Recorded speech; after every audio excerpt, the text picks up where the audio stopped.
300 webinars so far. We've been we've been very fortunate that we have had Nobel laureates come and speak to us.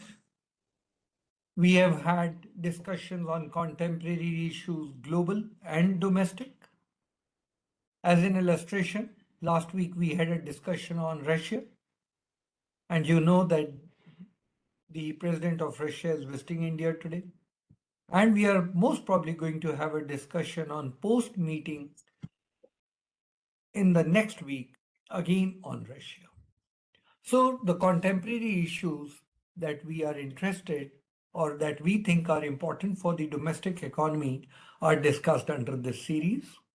We also actively participated under the G20 presidency of India, and we did 11 webinars on new international economic order and 6 on climate.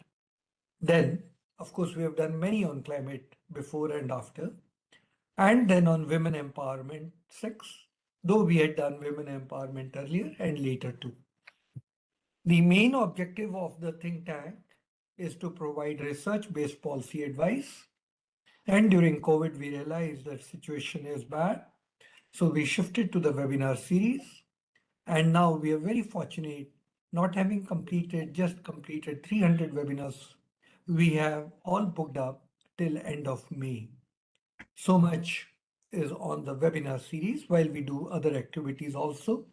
And you will find our website is quite vibrant from that angle. In the last 1 year, we've been little worried. We all want to see, look, pursue economic development that has made London what it is, New York what it is, Paris what it is. And we at EGROW started thinking, why don't we look within ourselves? In India, there are states like Karnataka, Kerala, Tamil Nadu, Maharashtra, Gujarat, which are going much faster than the other states. And then we also realize what's happened to Punjab. It was number 1 state in terms of per capita income in 2000, and now it is number 14. And there doesn't seem to be anybody, and no political blame game, because all parties have played a role in the last 25 years. So to that extent, we can't say this party is good or that party is bad, political party. But what happened? How come this free fall happened? And there's no control of this free fall. Very worrisome. So we have done about 10 webinars on Punjab. What is ailing Punjab? And we have done about 12 webinars on all important states in the country. Maharashtra, Gujarat, Karnataka, Kerala, Tamil Nadu, we have done it. Aim is to learn what is the mantra that these successful states have done and what is that Punjab is lacking. We have to cover Northeast. Other than that, we have done. And now we are heading for a 3-day conference on lessons from states, where we want to invite all the states and all of us want to sit together and 3 days churn out, distill what are the mantras of the states which progress rapidly and what is the mantra of the states which decline rapidly. Punjab, amongst the ones declining rapidly, is to be noted. In this thought process, we noted Professor Ghuman has come out with a book, and this book, to me, is a very important book. It's a collection of his papers for the last 25-30 years. And I thought this would be the best thing to do. Here is an economist who's tracing the economy of Punjab over the last so many years. He knows exactly when they were on the top, when they were falling, and today when they are so deep in abyss. So we invited Professor Ghuman to come and present and share his research with us, which spans such a long time. Obviously, his in-depth analysis on Punjab is there, and that is why we invited him. To chair the session, we have Mr. Kahan Singh Pannu. He is a civil servant and he is retired from IAS now. He served as the Secretary of Department of Agriculture before his retirement in 2020. Presently, he practices farming, adopts eco-friendly methods in farm cultivation. He has also received the President and Prime Minister's awards for his services. He has worked extensively in the Punjab government on various things. One of the things that he has worked was Chairman Pollution Control Board, and I thought that was very interesting. As a side question, we are going to ask him why and really is he making life of a Delhiite miserable?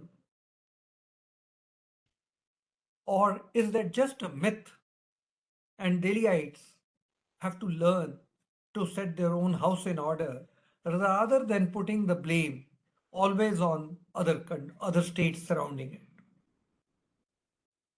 We also have Professor Bhangoo. He's a professor at the Center for Economic Change, Department of Economics, Punjabi University, specializes in industrial relations and labor economics and in agrarian relations. Now, we all know that Punjab, before the Green Revolution, was known to have MSMEs in a large number and in a large way. Where have they gone? So, Professor Bhangoo is here and he is going to probably guide us and tell us what is happening in Punjab. His PhD was Industrial Relations in Cotton Textile Industry in Punjab in April 1990, and he is the author of the book Dynamics of Industrial Relations. So his idea on agriculture is solid. Our civil servant chair, Kahan Singh ji, has been in Department of Agriculture. Agriculture is solid.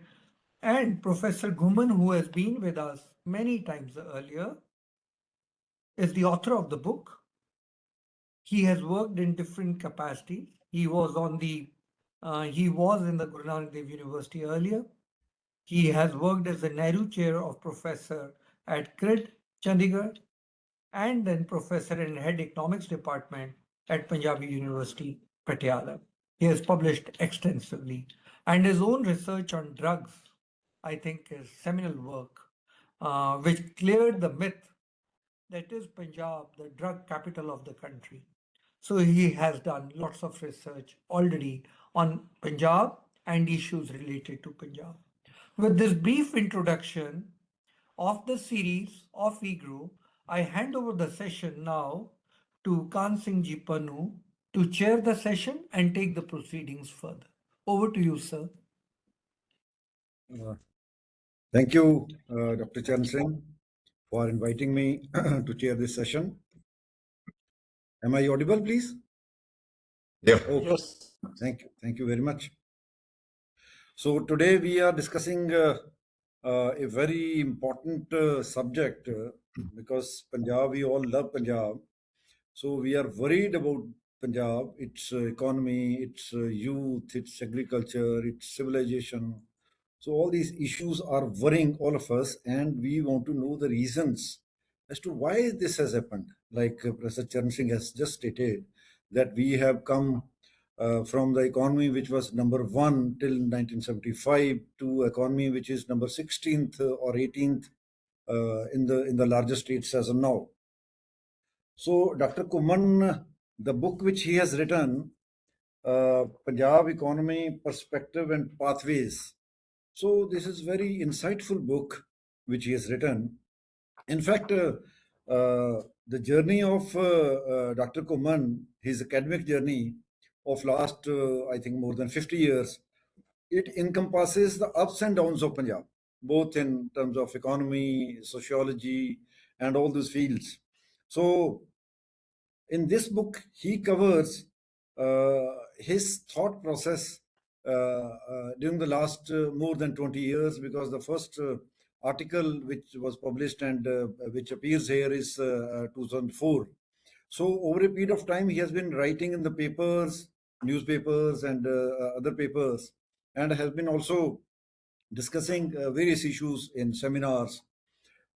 So he, in the book, he has covered all these issues comprehensively, so that the generations to come, the economists, the sociologists, the political thinkers, and the political executive, if they have, God gives them this kind of insight as to they need, also need to understand as to what has happened. So he has covered his book in 6 parts, and majorly 5 parts, which covers the agriculture and the rural economy of the state over a period of last, especially after the Green Revolution has faded. It started showing the signs of fatigue in the year 1980, but a little solace was provided by the introduction of modern rice in the 80s, which showed its fatigue by 2000. So now he has covered all the issues related to agriculture, issues related to farmers, and issues, most importantly, which people have not been talking about, issues related to farm labor. The people who are living on the edges of the villages. So he has covered those topics in this chapter. Then he also dealt with the contemporary issues of the issue of water crisis. When he started writing about water crisis, the people were not much aware of that crisis. And since being a secretary of the Department of Agriculture and Department of Water Sources, I was closely associated with this subject, especially the subsurface water in the state. If we leave aside the river waters, which is a dispute known to everybody.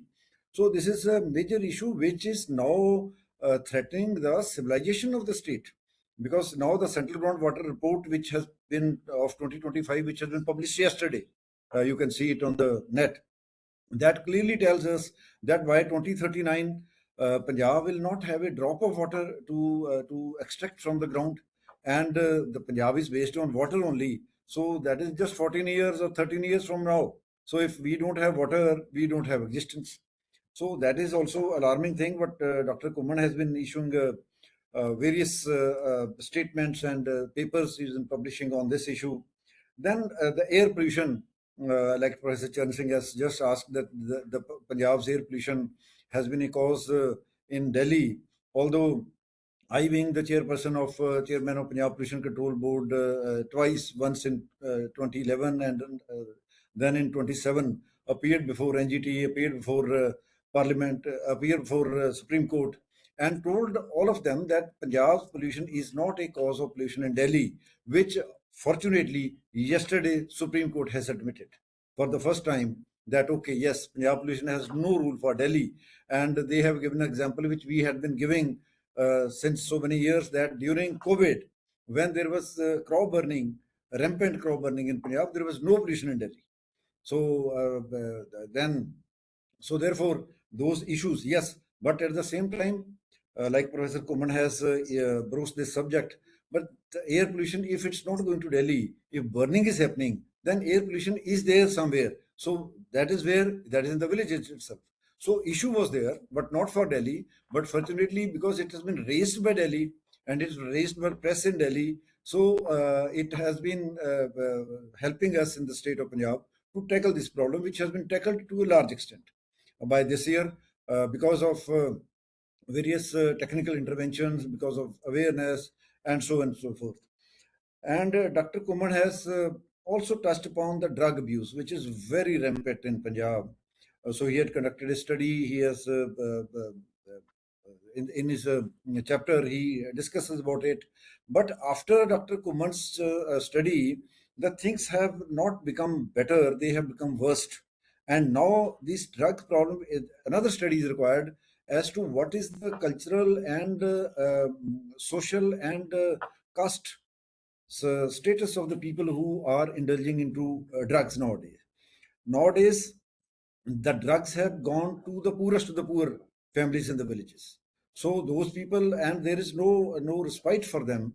There's nobody speaking for them. So that another study is required on the current status of the drugs in Punjab. Although the drug abuse has not reduced, but its socio-cultural at the on the ground use has changed a lot. Then Dr. Ghuman talks about policy and people, in which the political economy, he speaks about the political economy of the state, in which he speaks about the tax evasion. He has been part of the, I think, 14th Finance Commission, where he has also given a statement that Punjab, there is a tax evasion to the tune of 20,000 crore rupees or such at that point of time, which could be more at this time. Or then he talks about the freebies, because a lot of funds of Punjab government, which are otherwise required for capital investment, are going in freebies. Freebies are not bad, as he has stated, but freebies must be targeted. Unfortunately, in Punjab, the three most important freebies which we are giving, one is the power, another is related to buses. So, and third is related to this Atadal scheme, whatever we call it. So these are untargeted. So we are giving free electricity for homes to everybody up to 300 units. We are giving free electricity for power, for agriculture power to everybody, irrespective of the land holding. Similarly, is the case with the free bus passes, bus travel to every woman. Maybe she could be from a very poor family, or she may be a teacher or a professor or a doctor serving in city going in the bus. So that is untargeted subsidies, what they have done with the state of Punjab. He clearly, and but giving the mandate for the state, he very clearly says that disease has to be admitted first, and then bitter pill has to be taken. Unfortunately, our political executive, the present or the past or the coming, they are not ready even to accept that disease is there. What to talk of the solution of its problem? So, Dr. Kahan also talks about the Indo-Pak trade, the power crisis in Punjab. He speaks in 2009, which fortunately has been solved to a large extent during the last about 20 years. Then he also speaks about the social issue of the justice to the people of who suffered the 1984 rights, or I would call program of 1984. So he talks about the justice delayed to a large extent. And regarding the way out, he very clearly tells that higher education affordability and quality is very important. Unfortunately, the quality and affordability of education at the lower level, also primary level, secondary level, is also very important. So he also gives the and then ultimately giving the way out. He gives the thesis of rationalizing of subsidies. Then the fiscal discipline, he talked about that there should be a cap on the debt, because every year state government is taking a debt of around 35,000 crore rupees, and whole of this debt is being used to repay the earlier debt. So there has to be some cap at some point of time to this, before the Punjab ultimately ventures into debt trap. Already this is there. This turns into a state which cannot even afford the salaries of its employees and others. Then he speaks about that farmers should wean away from paddy and wheat. Diversification he talks about. But then diversification is not a simple process, because whatever agriculture has happened in the state, either in wheat or paddy, that has happened because of the policy direction, policy perspective of the government of India.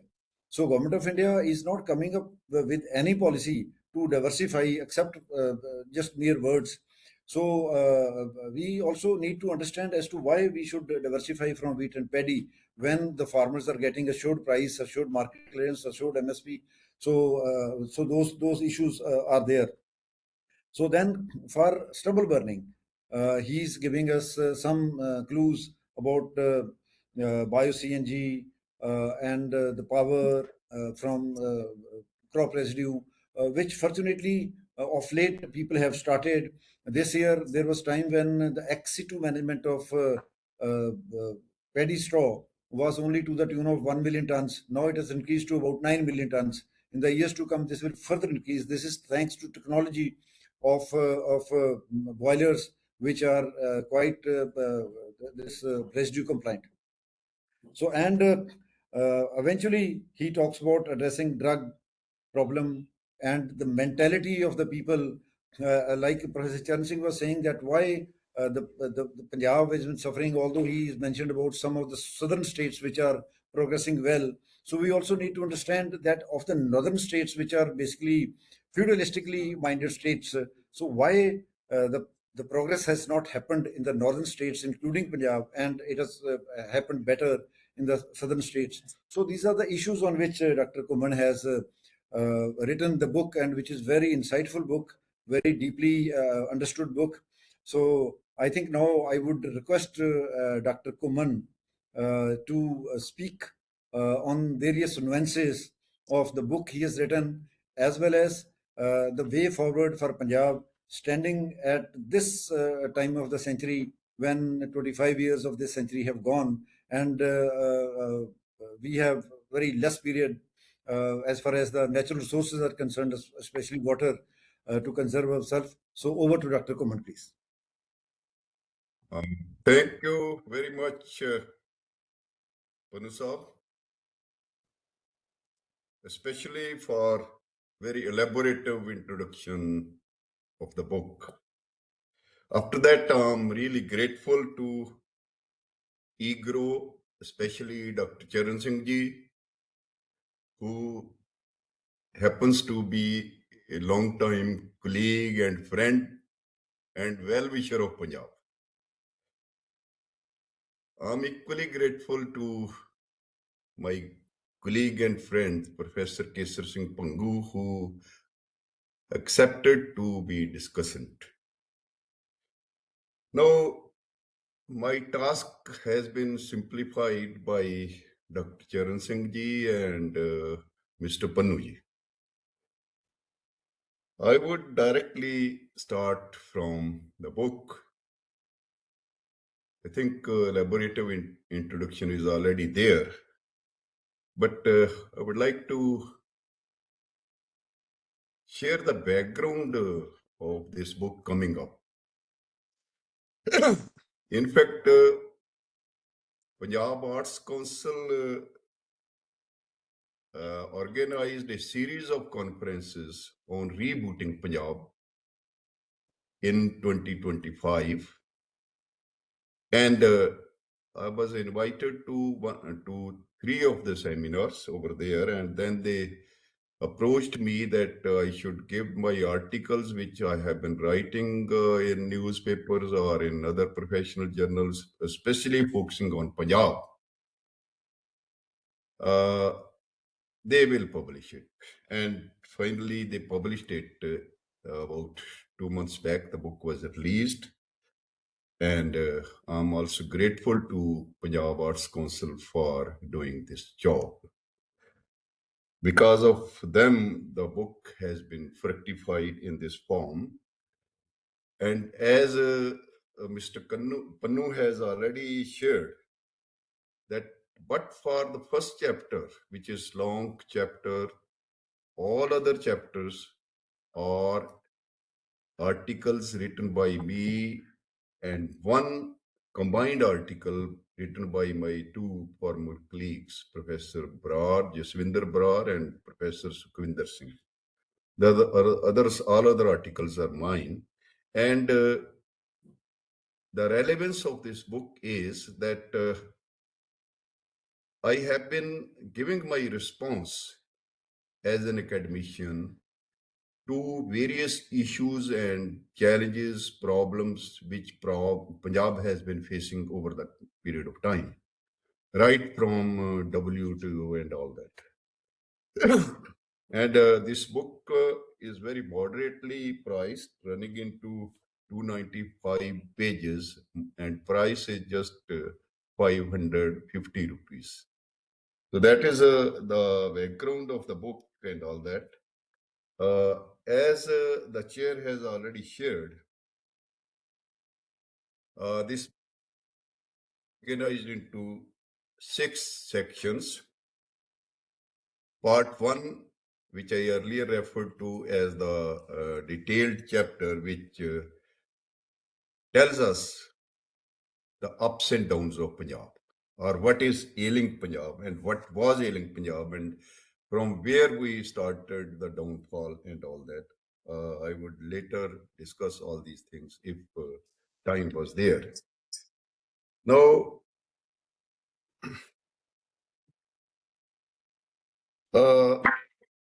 let me say I would not go into the details, but the book has 48 articles, or you can say 48 chapters. So it seems that it should be very long book, but that is not there because articles are very, very, you say, they run into 3 to 4 pages on an average. Now, as has been said by Dr. Charan Singh, the book covers my response to the issues emerging from time to time, and I would say for the last about 25, 30 years. And in this book, rectification of this book, my interaction with my colleagues at Punjabi University has been very, very useful, and later on at GRIT. I have also tried to provide some ways viewed, as Mr. Pannu has already shared, or pathways to the challenges in my own humble way. But let me confess at the very outset that I do not claim that it encompasses all the issues facing Punjab or it gives solution to all the issues facing Punjab. That needs to be, there still needs to be comprehensive study and of course involvement of all the stakeholders, including the political leadership, the bureaucracy, the academia, and the people at large. So in a way, it summarizes or encompasses the ups and downs of Punjab economy since its reorganization. I would call it division of Punjab, not reorganization, because Punjab was divided on 1st of November 1966 and Haryana was separated, and also a very substantial area of Punjab was given to Himachal Pradesh at that time. And the present Punjab has 50,362 square kilometers of area, which is just 14% of the pre-partitioned Punjab. Just 14%. Just imagine how big Punjab was. And present Punjab is having only 1.53% of India. Now, everybody present here, most of the, I see the chair, see the participants, they are well versed with what ailed Punjab and what is ailing Punjab. I would focus mainly on those. So the first chapter, which I referred to, walking up with ups and downs of the Punjab economy, I would just give a couple of minutes to pre-partitioned and 40s from 47 also. Punjab was for the first time divided in 1901 when 5 frontier districts of Punjab were separated from Punjab, then Punjab province and all that area, the area territory under British Empire and the territory under the states and all that. That is it. Yeah. Now then, I would not go into details, but one impression which is many Punjabis have that Punjab perhaps was not given the separate state where Sikhs were in majority. The data doesn't support it. Sikhs were not in majority. Perhaps there was one tehsil where Sikhs were in majority. So that is the issue. And second, the post-reorganization Punjab. Often we say that Punjab is an agrarian state. No doubt in that. Still, Punjab's agriculture sector occupies predominant stays in Punjab and has importance for food security for the country. But we at the same time admit that Punjab is no more agrarian state in that sense if we go by economic logic, because economic logic doesn't support it. If I give the statistics from 1970-71, it was agrarian state. Primary sector was, our agricultural sector was contributing 57% of the state's income, whereas secondary sector was 16% and tertiary sector was 27%. Now, by the time and down the line, we come to 1991, Punjab's agriculture share in Punjab GSDP is below 50%. And lately, now it is 27%. So this is one economic logic which I gave earlier. The second is the workforce in agriculture. Now the workforce in agriculture, total workforce in 2011, it was 35%. And by the economic survey of Government of Punjab, it is now 26%. So both these percentages, share in income and share in the employment, do not support that Punjab is out and out agrarian state. No doubt it is still predominantly agrarian state. But once we admit it, we will have to focus on agriculture as well as non-agricultural sectors, particularly the one where Professor Charan Singh referred to in the beginning, that was MSME sector. In Punjab, 14.65 lakh MSME units are there, but 2.5 lakh or 3 lakh are registered and all that. And 25% workforce is there. Professor Bhangoo might be knowing better than me in this direction. So one thing we admit that Punjab is no more agrarian state. Maybe people may not agree to me, but we'll have to admit it because the economic logic doesn't support it. But then understanding Punjab's deceleration. I started from 70-71. Punjab's growth rate is the major indicator of growth of its economy. Punjab's growth rate was 5.1% from 70-71 to 78-79, whereas India's growth rate was 3.6% at that time. And we continued with the higher than national average growth rate till 1992, that is 8th 5-year plan. And from 1992-97, during 8th 5-year plan, our growth rate for the first time was below national average, and it was 4.8%, whereas national average jumped to 6.8%. And then, since then, we have not even grown at the national average. And the national average, you know, as Dr. Charan Singh referred to as high-performing states and low-performing states, that is the average. So we have not crossed the national average till date. That is one issue. And this is where we will have to look into that why has it happened. One prominent reason is the low investment GDP ratio. The second is the orientation of the state from development to non-development. That is probably law and order. And the statistics support this viewpoint.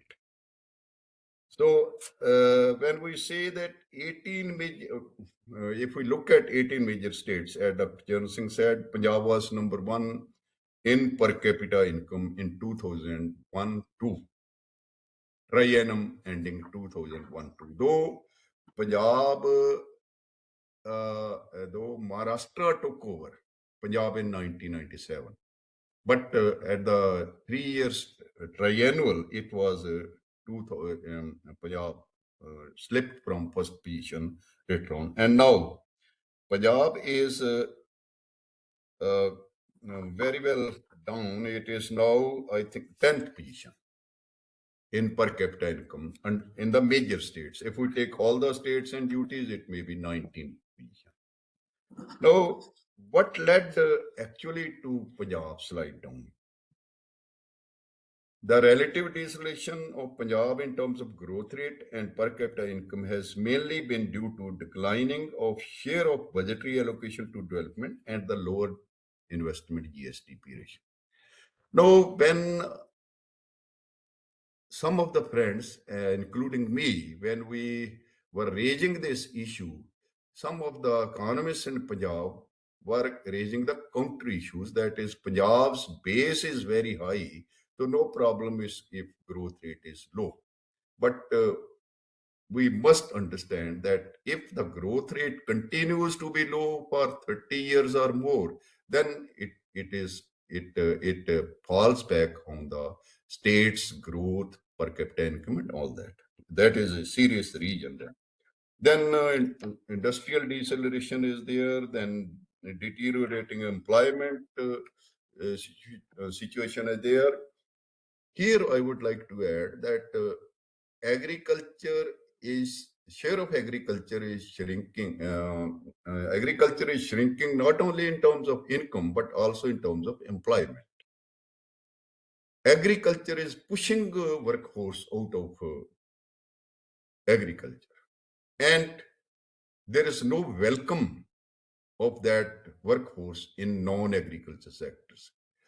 Probably some people say the workforce being surplus in agriculture, not to talk of disguised unemployment, is not employable in non-agriculture. But the participants, especially Mr. Pannu and Prof. Bhangoo, will agree with me that non-agricultural sector's employment growth rate is not rising at the same time. That is the issue which is from agriculture is pushing workforce out of agriculture, and non-agriculture is not accommodating that. What to talk of additional increment in workforce. So that again is the issue, and the employment elasticity in agriculture is also very, very low. And if we look at the growth rate of Punjab's agriculture, it has been below for 25 to 30 years, below average. That is again the problem. Even agricultural growth rate has been lower. The growth rate of other sectors too has been lower for quite some time. Maybe from 20 to 30 years, the growth rate of other sectors too has been lower than the and well-performing states. Now, I would like to draw your attention to budgetary share, budgetary allocation to development and non-development areas, heads. In 70-71, 65% of the budget used to go to development heads, and only 35% to non-development. But in 81, it was 72% development expenditure. But in 1991, of late, 60%. But then it started declining, and now it is in many years after 1991, it was below 50%, and now it is just 50%. So, as I said earlier, orientation of state has changed, and it has not re-changed after that. That is again a big issue, that if a state is not spending on development issues, development heads, how can the state be developed? Then even more serious issue is gross domestic capital formation. Professor Bhangoo will recall that when I was at Punjab University, we first held a brainstorming session in 2011. 2011. And later on, when I left, they continued with it and had one or two more sessions. They worked out what is where we are lacking in investment GSDP ratios. Now, if we start from 93, 94, no, you see, early 90s is a year which is very important break-even year for the Punjab economy. You may call it lagged impact of the disturbed decade of 1990s. But in 1993, 94, India's investment GDP ratio was 23%, and Punjab was having the same investment GDP ratio. But from 94, 95, this GDP ratio started, Punjab GSDP ratio started declining, whereas India's GDP ratio started rising up. And there are years from 1997, 98, where even Punjab's investment GDP ratio was less than 20%. And it hovered between 14% to 19% for well over 12, 15 years. And even now it's very, whereas country's investment GDP ratio crossed 38%, 35% and all that. Time doesn't allow me to give all those details. But I have worked out on the hypothesis, had there been this investment in Punjab, had there been no investment deficiency in Punjab, what would have been the extent of investment in Punjab during these years? I have divided the whole period into this from 93, 94 to 22, 23, where I have worked out annual average investment deficiency because of lower investment GSDP ratio. Now, from 93 4 to 2001, annual average investment deficiency was 1,946 crore of rupees, and during the next 10 years, it was 17,146 crore rupees, and during the latest 10, 12 years, this average comes out to be 71,322. So in all, we have very high investment efficiency in the state, and investment efficiency and this orientation of the state, they are mainly responsible for the lower the in terms of growth rate and as well as per capita income.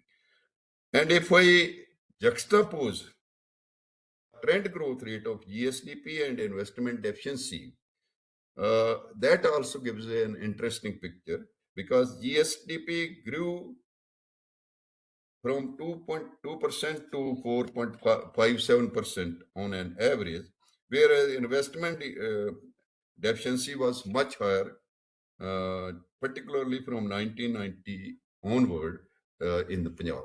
during 94-95 to 2022-23, the growth rate of investment efficiency was nearly 8%, whereas Punjab GSDP grew at 4.6%.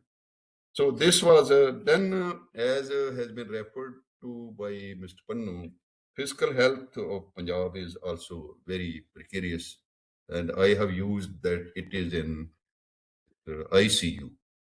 Fiscal health of Punjab is in ICU. Niti Yog's report, I will refer to, says that fiscal health index of Punjab is at 18th place among 18 major states. Now, if this is the situation, then Punjab must give a serious thought if Punjab wants to re-emerge out of the downfall, if Punjab wants to have the recovery and all that. And Niti Yog has also categorized these 18 states into 4 categories. And in that, Punjab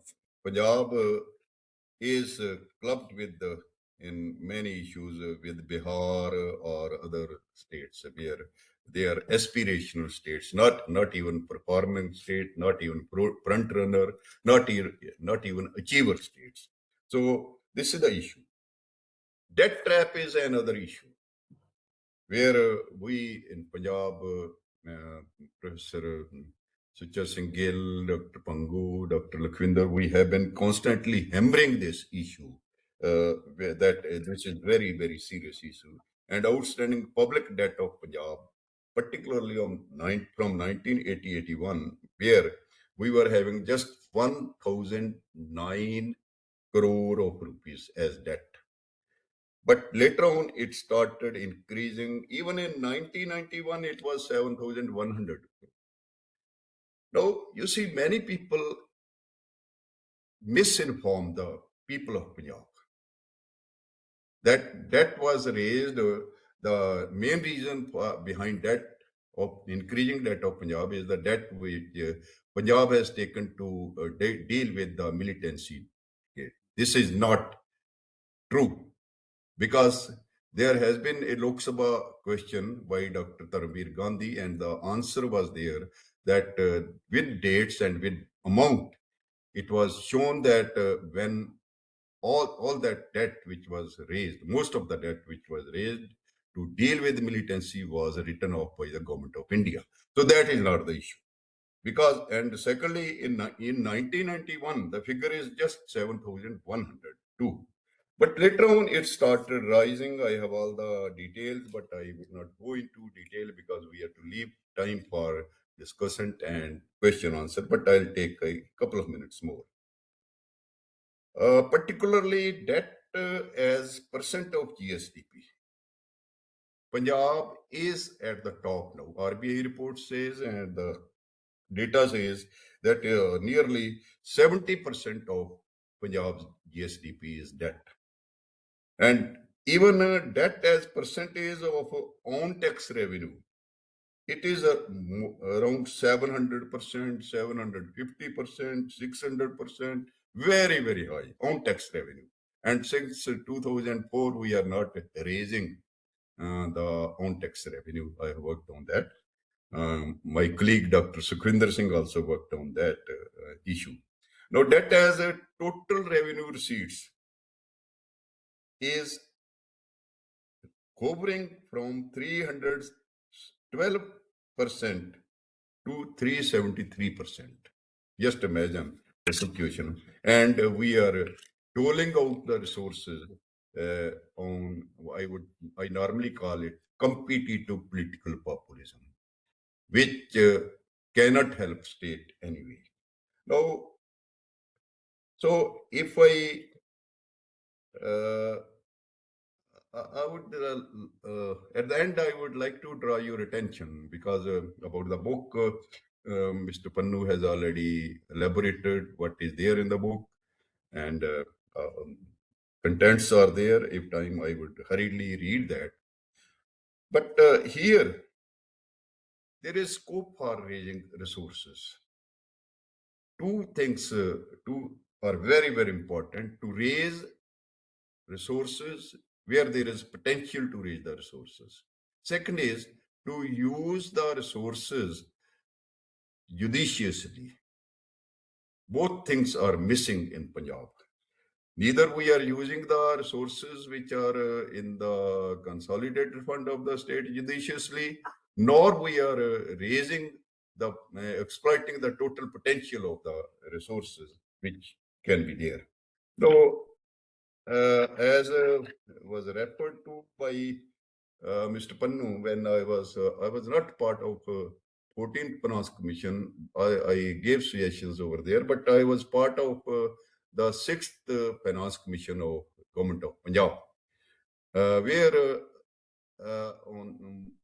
I worked out on behalf of the commission that there is scope for raising 28,500 crore rupees additional without imposing any new tax in Punjab.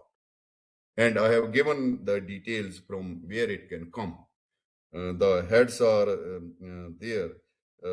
Then additional resources from where they could come. I have mentioned GST evasion, then the excise evasion, property tax, professional tax, theft in this power and transport, cable, and pilferage and social welfare schemes. All these there, which are there. So when I say like this, it means that there must be a serious hammering about how to come out of this crisis. As has been mentioned by Mr. Pannu, and there was a series of articles in a newspaper, English newspaper published from Chandigarh. And I would like to give the credit to Professor Bhangoo, who wrote the first article in that series and questioned the then powers that be in 2015, probably, when that Punjab is not as shining as is being claimed. And many people contributed later on. And probably we are not in a mood to admit that problem is there, crisis there, and without admitting the crisis, we cannot address it. We are not even ready to admit it. We are not ready to diagnose it, and solution will not come. Rather, we are using public money to bribe the people for votes. I won't hesitate to say that. And unfortunately, it is not specific to Punjab only, to many states and even to the national parties which are in power. They are using it.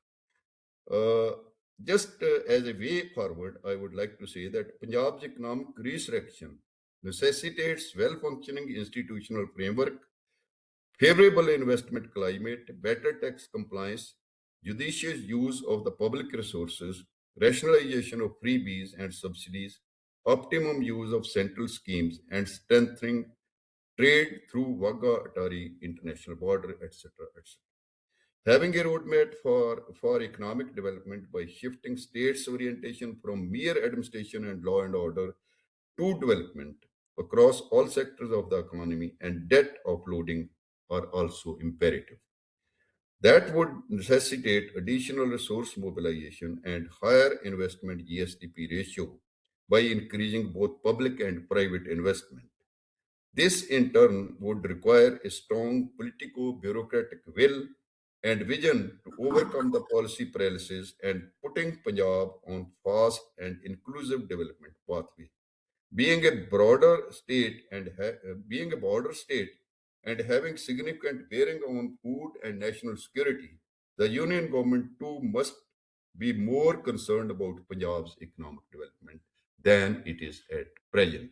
So, what I mean to say is that this chapter summarizes from 1966, but all other chapters are my response to various issues which have been concerning Punjab over the period of time.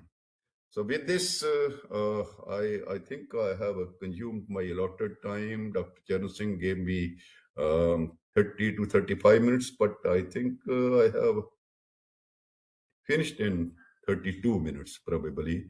I must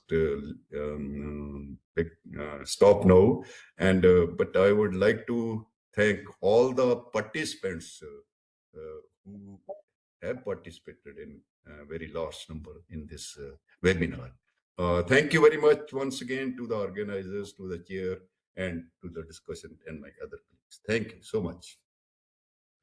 Thank you, Dr. Ghuman, for elucidating the malaise, the symptoms, and the medicine, although it's better for the state of the political economy of the state of Punjab. It was a very thoughtful conversation you had with the participants. Now, I would request Dr. Kesar Singh, Bhangoo, to give his comments on the book and on the conversation which Dr. Ghuman just had with us.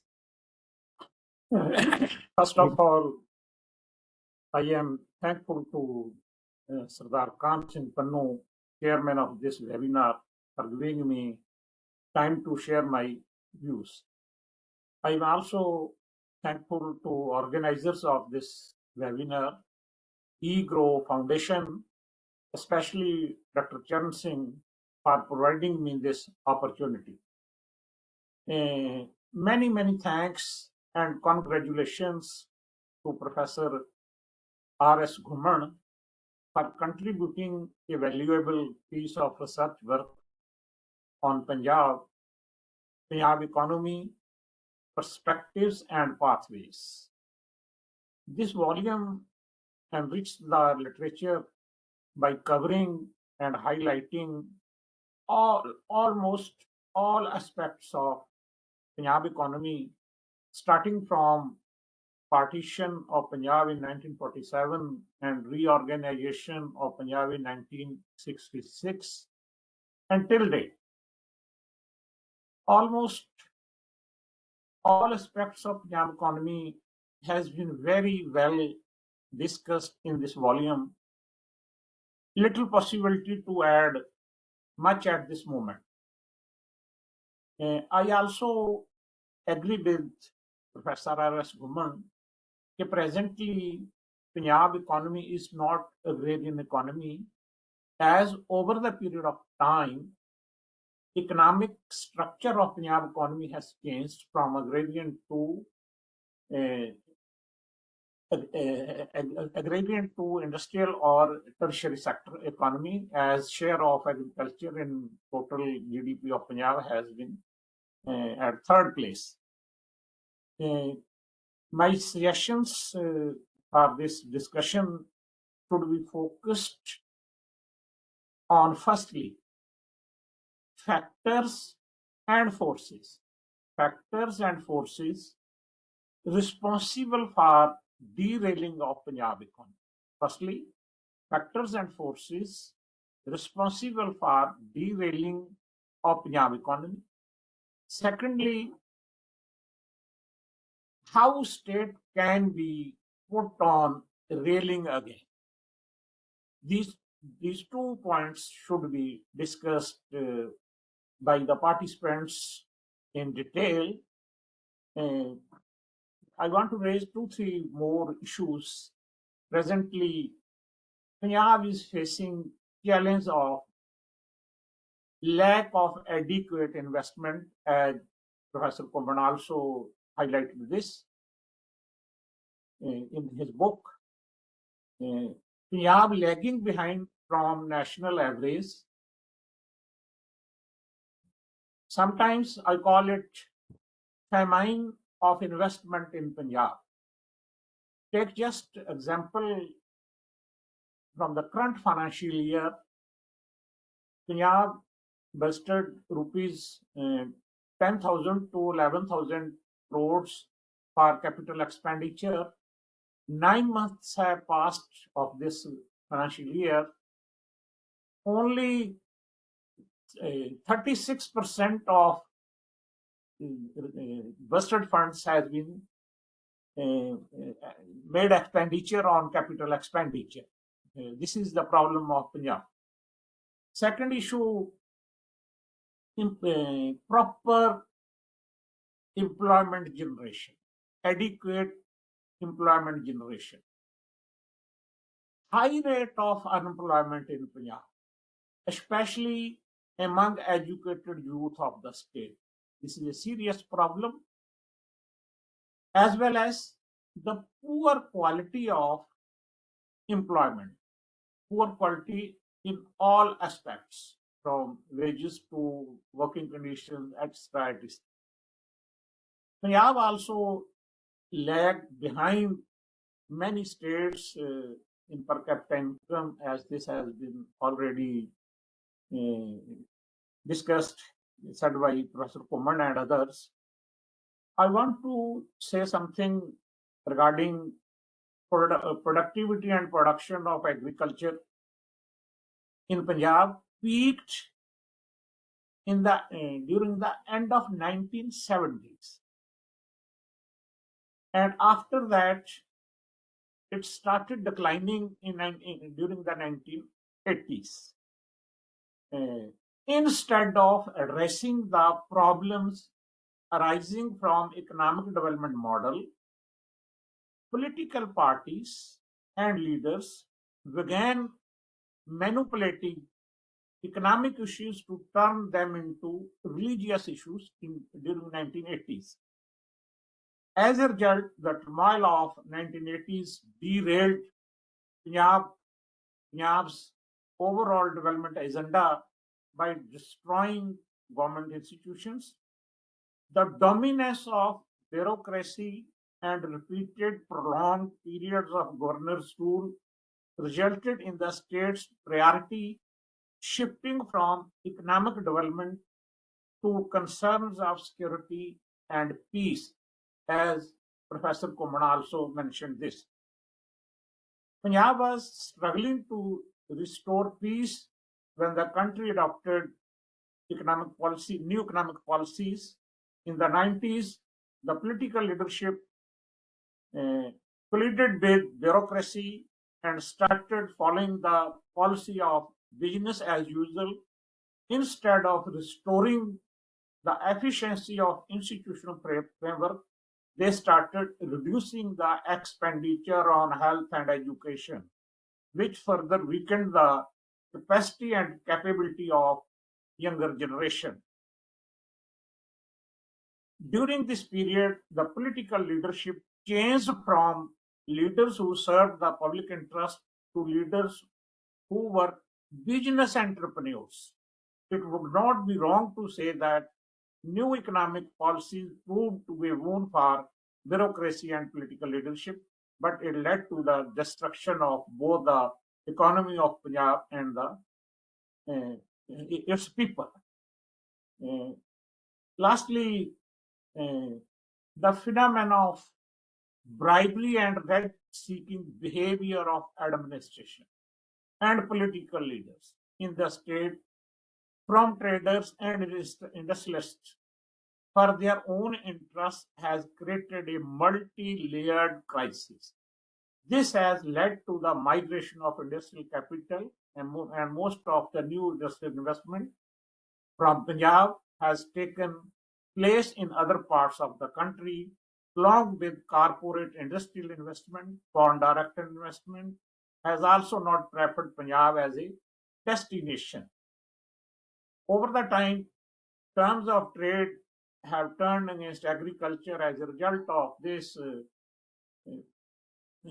small farmers faced a crisis. Due to this, many of them committed suicide in the past time. Therefore, I request the chair and the participants to discuss all these issues and raised questions at this platform regarding these issues for discussion. Now, I again thanks Kahan Singh Pannu ji to initiate or start the discussion regarding this. Thank you.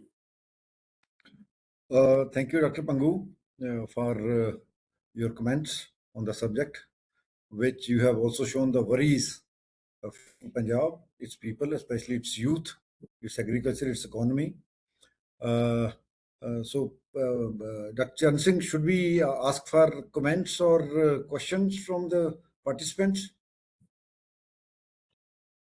As you wish. Totally Yes. open. Yeah, we can take some of the questions for Dr. Ghuman. If anybody, yes, please. Good evening, sir. My name is Ankita. Yes, I'm a Ankita.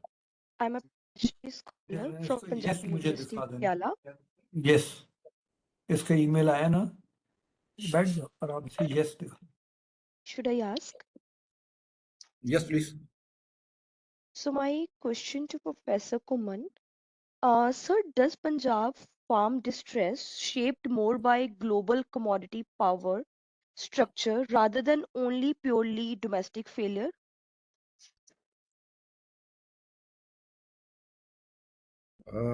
Is it clear, Dr. Ghuman, or you want her to repeat it? No, it's clear. Should I respond? Yeah, please. Please go ahead. Actually, this is very, very important issue. I would like to say that putting blame on the international rules and regulations is good. But at the same time, we must see what we could do.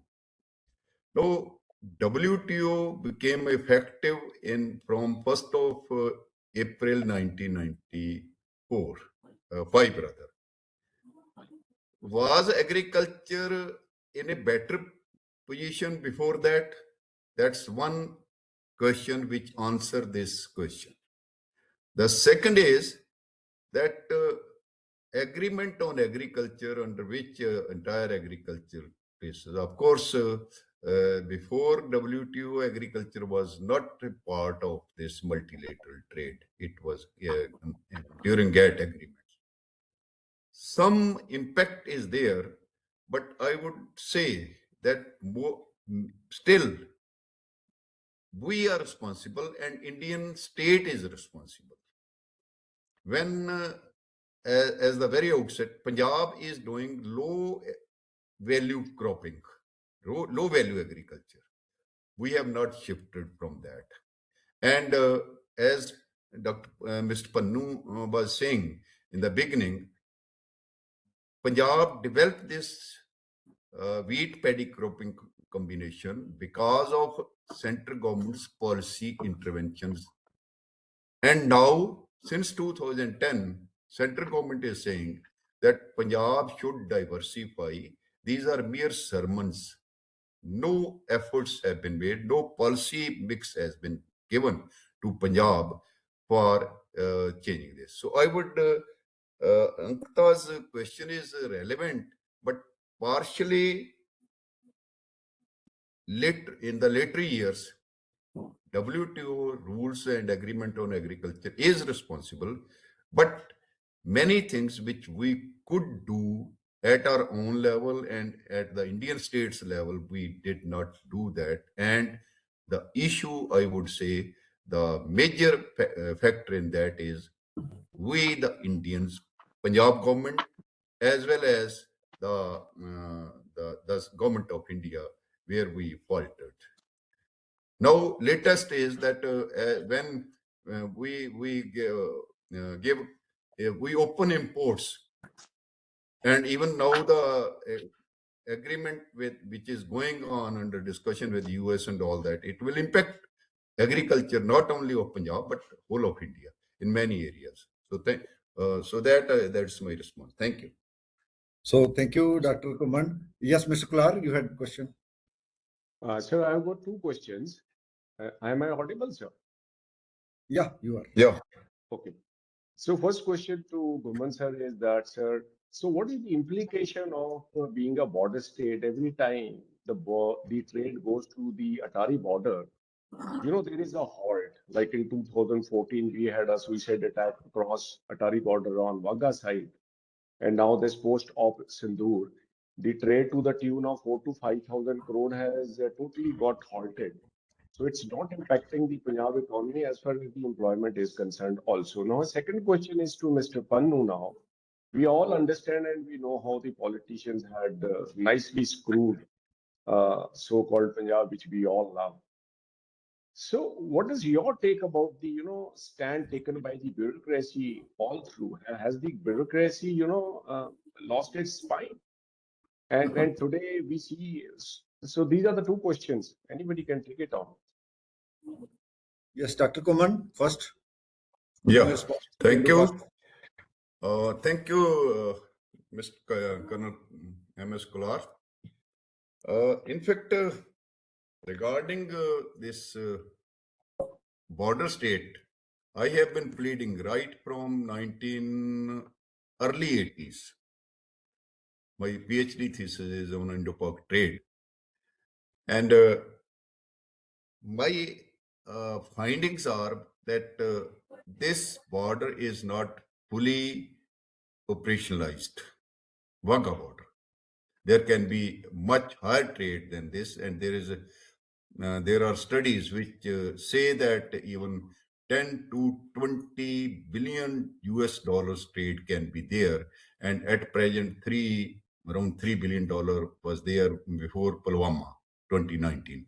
Pulwama stopped it, and in August Pakistan imposed unilateral trade embargo, and then since then there is no trade. And let me add that 25% of total trade between India and Pakistan used to be through Wagah border. And let me further add that in 2012, ICT, integrated check post was there, but still it is not full truck body scanner is not there. Mr. Pannu will bear me out. So I think there is something. And lastly, I would say that whenever the relations with India-Pakistan's deteriorate, we are the first victim. Whether it's war, whether it's peace, we are the first victim. So I think it needs to be re-looked into that when central government has taken over, central forces have taken over 50 kilometers of border area. So why then there is again smuggling of arms, smuggling of other things? Why? I think trade is not the route for smuggling or other issues or terrorism. Terrorism is still there. So I think trade should be opened and it will help that. I think this question was, I think second question was to Mr. Pannu, but if time is there, I would. So this is a very ticklish question. In fact, what my take is that bureaucracy has never been having a strong backbone because it was created in such a format that it was to be subservient to the political executive. Now, emergency, during emergency, there was a famous quote that when bureaucracy was asked to bend, it started crawling. So that still hold goods. And nowadays, in fact, there could be some things. This is for Professor Charan Singh also. There could be some fault lines in our constitution also, because in the constitutional framework we have clearly demarcated between the judiciary and the executive and the legislature. But between executive and legislature, there is no clear line drawn. So normally what happens is all the legislatures, they try to enter into the shoes of the executive. So in Punjab, what happened in 2010 was Halka Incharge system was introduced. Now, Halka Incharge system is that the Halka Incharge local MLA of the party or the defeated MLA if of the ruling party, he became the Halka Incharge with all the powers but without any accountability. So that caused all the problems. Nowadays, yesterday you must have seen how elections are being fought, how police is going to the election Halka Incharge for directions rather than going to the state election commission. So bureaucracy has never been so, but in the constitutional framework of things, there should have been some clear line drawn. That has not happened. And the most important thing is that for taking care of these three segments of the state, there used to be some some institutions. So after the institutions have decayed over a period of time, so then who should one talk to? Now in Punjab, if you read today's newspaper, I think that is in Indian Express, there are 4, 5, 6 officers who are without posting for maybe 1 year or more. So they have not been, why they have not been given posting? Because they had not agreed with the political executive on certain things which were related to law. So that means there are certain issues with the total fault lines in the system which are needed to be taken up by the society at large, because now the political parties will not do it. So political parties are in the one-upmanship game of power. Sometimes I feel that they do so many things, so much efforts they put in to get into the power. So without knowing as to what is to be done after the power is taken. With Sir, the, if with, I may ask sir, if I just ask last question to Yes. Mr. Ghuman or Mr. Pannu, you have been the Agriculture Secretary also. Yeah. So what is your take about the taxing of the income to the farmers who are, who well off and they hold more than 20 acres of land or whatever policy? Is it within the purview of the state governments? Can they have the tax? No, this is in the preview of the Government of India. But unfortunately, why it is not being done is because in the state of Punjab, as in the whole of the country, we have Land Reforms Act. So as per that act, nobody can have more than 17.5 acres of land. So if you are having just 17.5 acres of land, you have not so much surplus income after deducting the expenditure that you need to give the taxes. There are few examples, few people which may be having, but if the taxation, maybe income tax or whatever taxes levied on the farmers, it will be very difficult situation for collection and for commutation and all those things. So it's not a good idea. But then farmers are being are giving taxes like anybody else through GST, through petrol, and through all those things. So that is my take. with the permission of the chair, I would like to supplement the first question.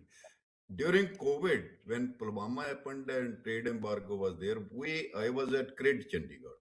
We conducted a study on what economic loss Punjab has faced because of this trade embargo, and I updated later on. Now, till date, since 2019 onward, Punjab has suffered on account of this because of trade embargo to the tune of 10 to 15,000 crores, and lot of employment, direct employment as well as indirect employment. Our study is there. We conducted a webinar in the during COVID period, and I would like to say it with all responsibility. We invited 60 ML, 40 MLAs and 20 MPs of Punjab. Nobody turned up, participated in that webinar. I don't know why, what is the reason, but this is the concern of our political class to the Wagah border. But it's good that for the last 2 years, they are taking up this issue. Still, they feel shy to raise this issue.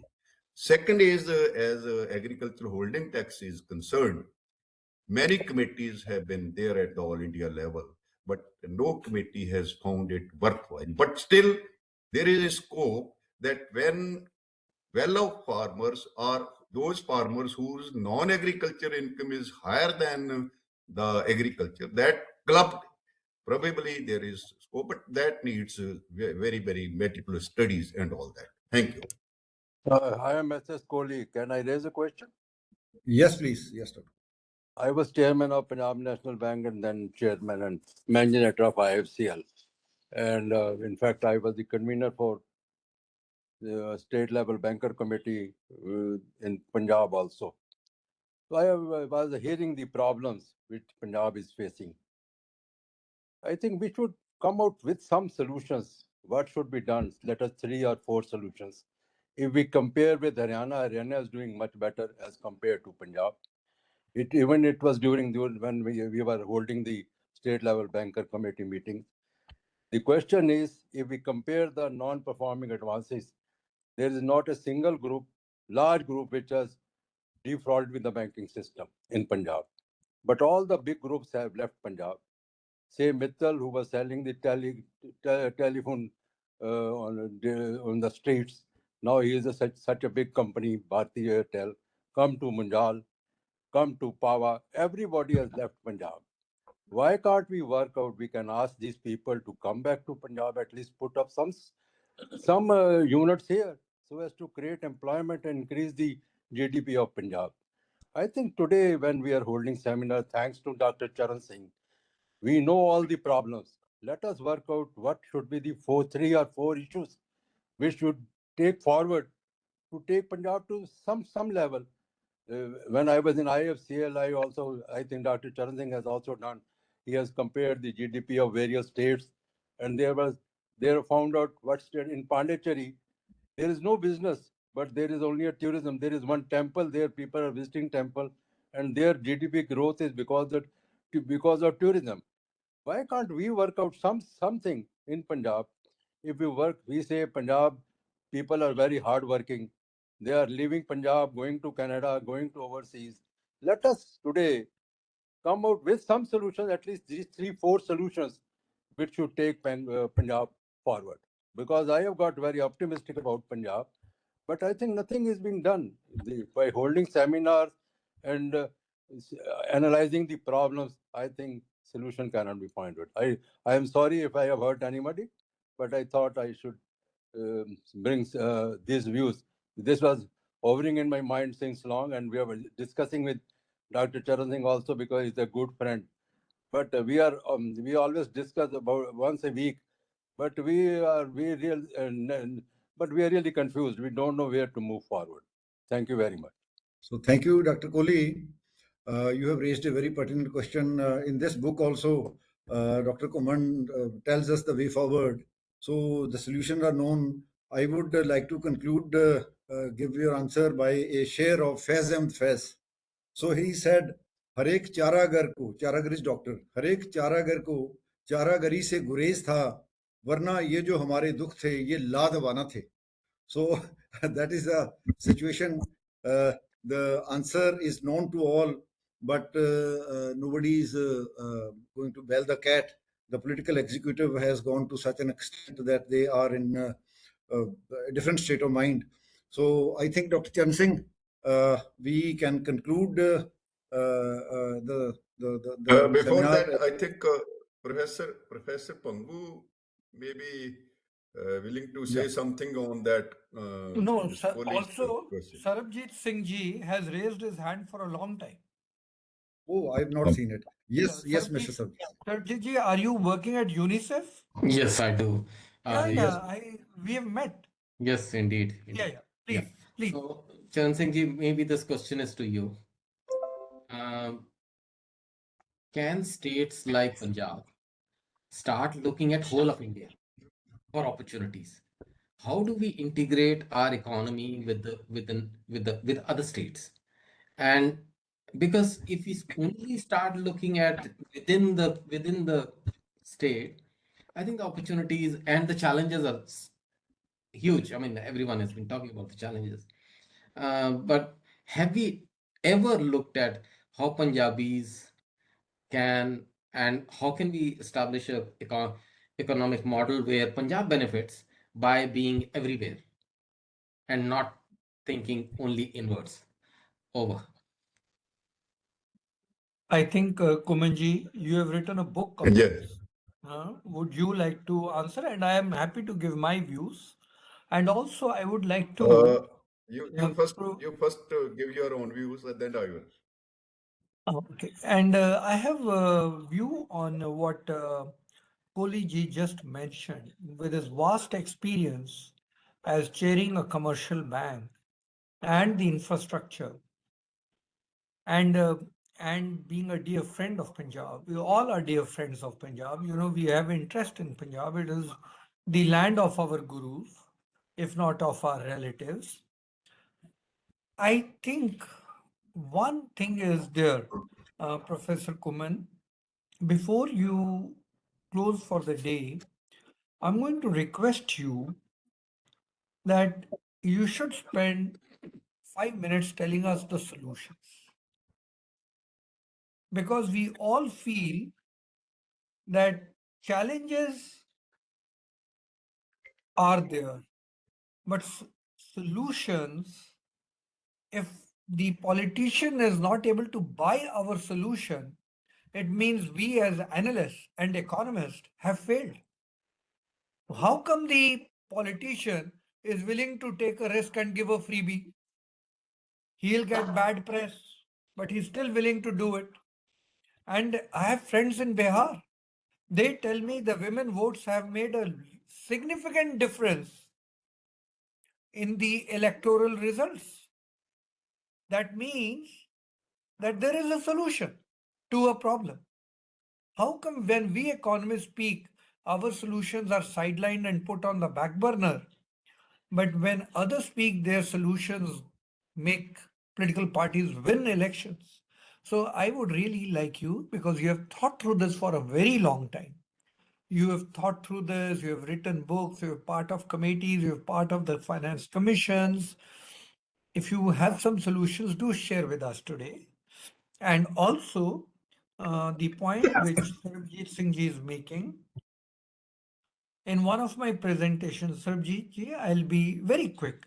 The reason being because I want Ghuman ji to speak, and I'm happy to share my views on where Punjab is lacking. I've been fortunate to deliver three talks in Punjab, and all of them are recorded. One of it is in CRID itself, where I said how to revive the Punjab economy. I'll send you those. But in a summary, I would say so much to learn, so much to learn. Can you imagine what is happening in Andhra Pradesh and Chandrababu Naidu is doing? He is galvanizing everything into his state. Galvanizing the type of people he is inviting, the type of investment he is putting, and all concrete. These are not promises that he is seeking from people. Will you come and invest in my state? No. He is creating the infrastructure. He is inviting people and he's saying, start working, start operating from here. Chandrababu Naidu is a crystal clear example of what Punjab can do, what Punjab's politicians can do. Today is a very, very unique day. I actually wanted to ask three of you, the speaker, the chair, and the discussant. You know that Punjab youth had come handcuffed to Punjab from this Western world. And yesterday, in the parliament, the foreign minister of the country had to give a statement on a woman saying, oh, she was not handcuffed, but she was put to inconvenience. What is happening to Punjab? A state which had so much of self esteem, a state which was 7 times bigger than what it is today. People are carrying the same ego, the same self esteem when it was 7 times bigger. And today, they are handcuffed and brought back, or a motherly figure is put to inconvenience and brought back. What is happening to Punjab?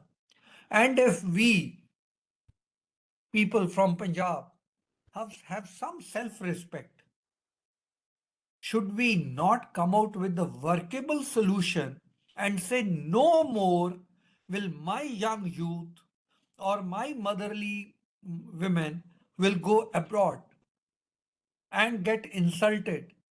Here is my solution. Here is my red carpet methodology. Here is the Gantt chart. Here is year by year my work plan that my youth will be absorbed in my own state or in my own country, as Sarabjit Singh ji is saying, that if your state is still not okay, first 5 years I'll get them placed in different parts of the country. By that time, I'll roll out a plan where my youth will be thrilled to work in my own state. Where is that game plan? Where is that roadmap? First, our youth come back handcuffed, then a motherly woman comes back insulted, and we are not bothered. So I think that Kohliji's question is a very valid question. And that demands a solution from we people who claim to be analysts, thinkers.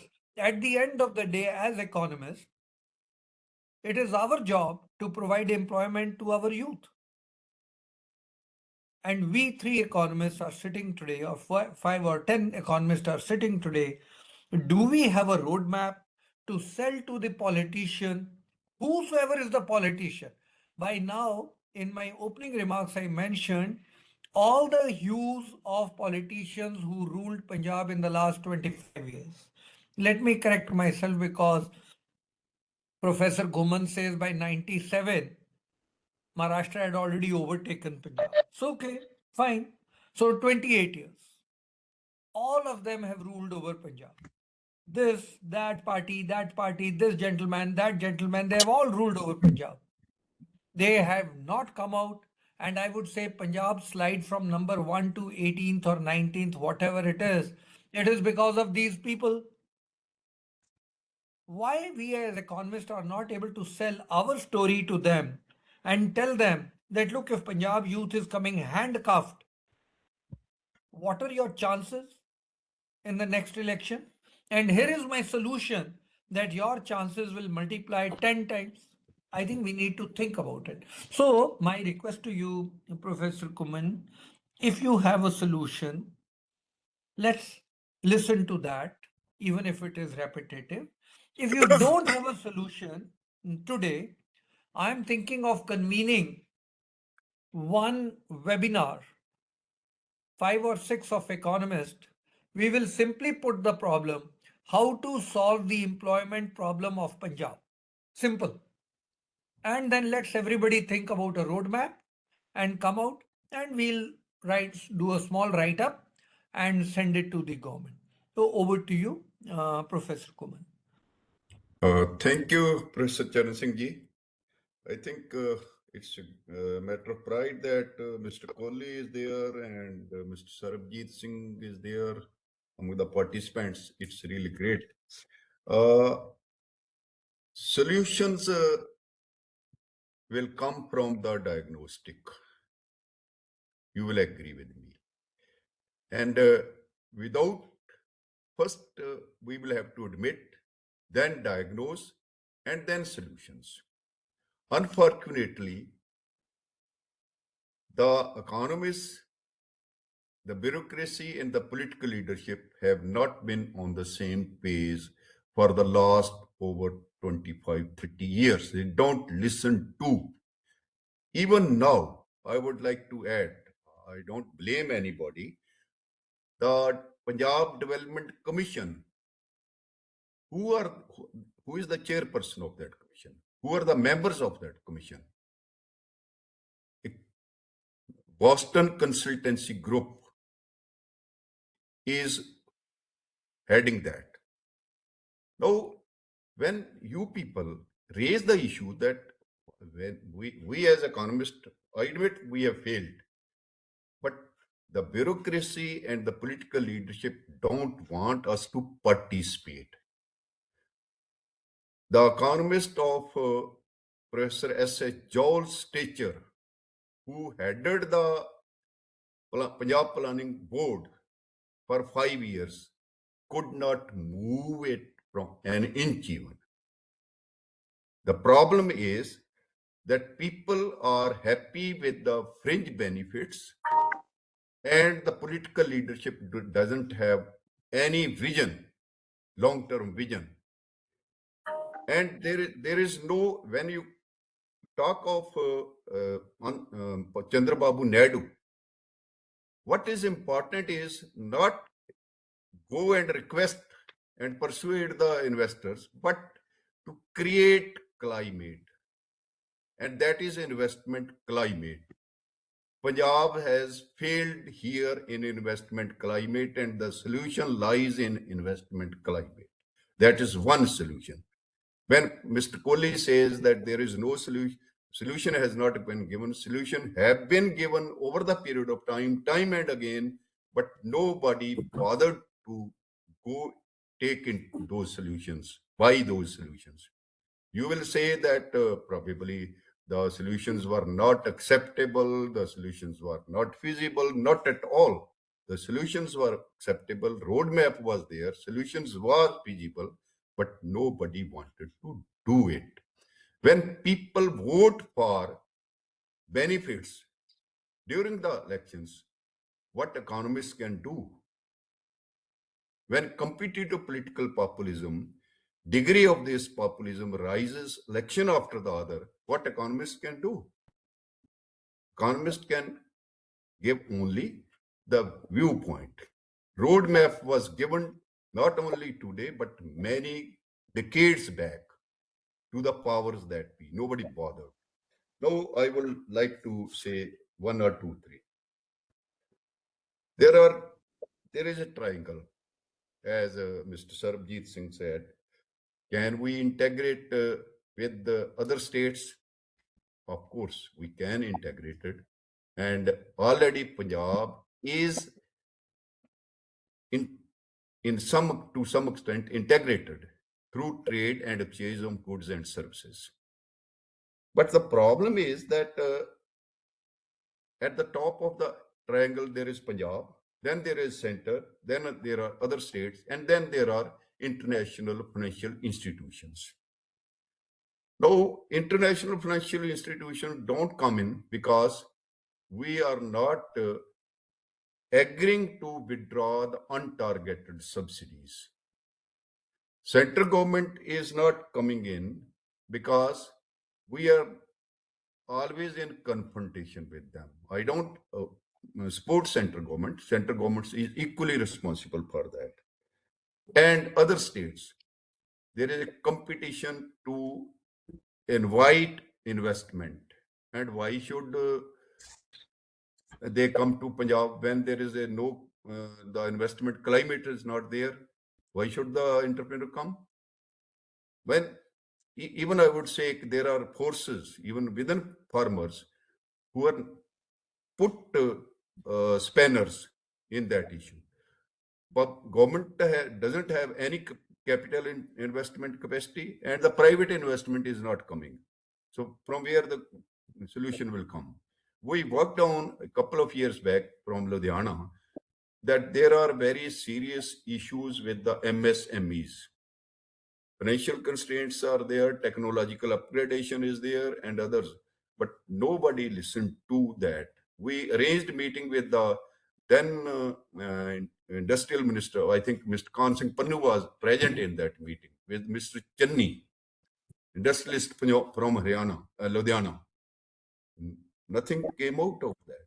So I think the political will is missing, and economists cannot persuade political people to muster that will. It's the people who will use it, and the social movements are the solutions. I think it's very easy to ask solutions are not there. Solutions are there, but nobody is. Either these solutions are not workable with the political class, and or solutions are not acceptable to the political class, but solutions are there, but we are not ready to take those solutions. So I think the solutions are, for example, you call Andhra or Telangana, very high percentage of non-horticulture crops share is there in agriculture. Whereas, what's the share of horticulture crops in Punjab? And whenever there is even marginal increase in area, the market collapse. So we are depending only and only on MSP of wheat and paddy. So I think you are right that economists should join heads and hands to work out the solutions, but you will have to take political class and bureaucracy on board, and people will have also to think beyond the short run, beyond the short period. What is happening, what has happened to Punjab has not happened in 1 year or 2 years. It has happened over the period of time. And we have been cautioning the government as well as the powers that be over the period of time that you are not going to restrict Punjab the way you are doing. But I think, as Mr. Pannu said, do grab power by hook or crook. That's Thank you. the issue. Thank you, Dr. Ghuman. So I think time is over. It's the time to conclude the program. So I must convey my thanks to Dr. Ghuman, Dr. Kesar Singh, Srachan Singh, and other participants for thoughtful discussion and conversation. I formally conclude this session. Over to Mr. Charan Singh, please. So I must thank all of you. And I think it was a very good panel that we had today. And I know in the audience, two of them actually asked a question, but there are many more who are in the audience who didn't ask a question or but from very important places, listening to the whole thing because they're interested in Punjab, they want to help Punjab, and they know that these discussions throw up issues on which they can work. I must totally thank you, Professor Ghuman. Well, you have raised a very important, in your solution, you have raised a very important point. I remember I was a professor at IIM Bangalore and I was invited and I came to Jalandhar TV station. And in one of those, I mentioned that there is something needed to revive Punjab. And on the TV, the sitting finance minister of Punjab was invited to talk to me.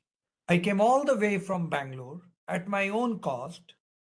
And teaching at IIM Bangalore is never easy because you are on a very tight schedule. Came all the way at my own cost. On the TV channel, there was a live discussion going on between the finance minister, Mr. Dhinsa, and he brought along with him a few economic professors, and all that they were doing was contradict me bit by bit. I was surprised. I said, look, you have to revive Punjab. I am advising at different places. I come with an international experience. Others are willing to listen to me, and you have invited me on a live TV. You are trying to tell me that everything that I'm proposing to you is wrong, and your slide continues downwards. And I was surprised, Professor Ghuman. I was so surprised. Economists were misleading the finance minister in front of me, and I could do nothing. So you are right. You are right. Some of our own tribe is thinking differently from us. And your conclusion today is a bright conclusion. Punjab economy is surviving only on MSP. How long will it last? And is that what we really should be doing? Should we not diversify and go beyond MSP? So I really think your book, your thoughts, and today's discussion has been very rich. I think Kahan Singh ji Pannu ji, right in the beginning, made his position very clear. And that was that the way civil services in the country are designed, and he used the word constitutionally, they are the civil servants have a very limited role and have to do the bidding of the elected representatives. It is we as economists and the political parties and the politicians who have a great responsibility. They are the elected representatives. As Panuji said, constitutionally, the civil servants have to execute what the politicians, elected representatives in the government are saying. They may like to have a different viewpoint or a game plan or a way forward. But because they are civil servants, they cannot deviate too much from what the politician wants, elected politician wants. And the government, if we are not able to sell the idea to the government, it's very difficult then to get marketed and succeed with it. So I think the result of today's discussion is very, very clear. We need another webinar, and I'll be organizing it very soon, whichever slot becomes vacant, because we're booked till end of May. We will bring in one or two economists from Punjab. We will try to bring in well-thinking bureaucrats like Mr. Pannu ji, and I will try to bring in a politician. And we will see, we'll pose this question to them: how long will you, or how long will we, or how long should we tolerate a handcuffed youth in Punjab being brought back in an official aircraft, or a motherly lady brought back after disgrace? What are the ways we can avoid this sort of thing to happen in future? So I'll try, and we'll bring in that discussion very soon. But today I want to thank both of you as academicians, Bhangoo ji and Professor Ghuman, and Kahan Singh ji, Pannu ji, for his well thought of thoughts that he has presented as the chair of the session. I also want to thank the participants who have asked the questions. Next Friday, we are on to our more academically oriented talk, and that is something to do with the monetary and fiscal policy. And the title is Monetary and Fiscal Policies on Redistribution of Income. And we have a Professor Chang from Indiana University who will be talking about it. I have heard him earlier. Chang is fantastic. And the research that has gone in this article is also fantastic. You will like it. So I'd invite you for the webinar next Friday. Because Chang is speaking from Indiana, the time will be little inconvenient. We have fixed the time 6 p.m. to 7 p.m. And I hope you will all join in that. With that, have a great weekend. We have today a discussion which is going to make us think over the weekend, I'm sure, each one of us. And somewhere we have to think what can be done in a concrete way that the elected representative listens to the research of an economist. Thank you very much. Thank you very much, sir. Thank you to all the participants and here and the discussant. Thank you. Thank you, Panuji. Thank